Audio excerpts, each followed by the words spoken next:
დაგავიწყდეს ამ ვიდეოს გაზიარება, რადგან ძალიან ბევრ ადამიანს ჭირდება ინფორმაცია, რომელსაც ეხლა მოვისმენთ. კიროვის ჩარხმშენებელი ქარხანა. ეს იყო ყველაზე დიდი მებაღეობა, რომელიც არსებობდა გლდანი მუხიანის ზონაში და აერთიანებდა 722 მებაღეობის წევრს.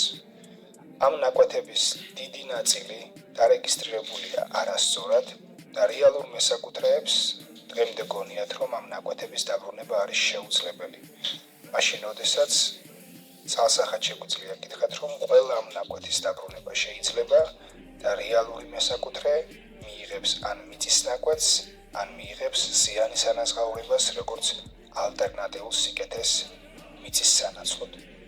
თუმცა ეს ყველაფერი მოსასწრები გაქვთ 2025 წლის ბოლომდე, რადგან 2025 წლის შემდეგ ყველა ქონება, რომელსაც კერძო საკუთრება ვერ დაუდასტურდება, გახდება სახელმწიფო საკუთრება.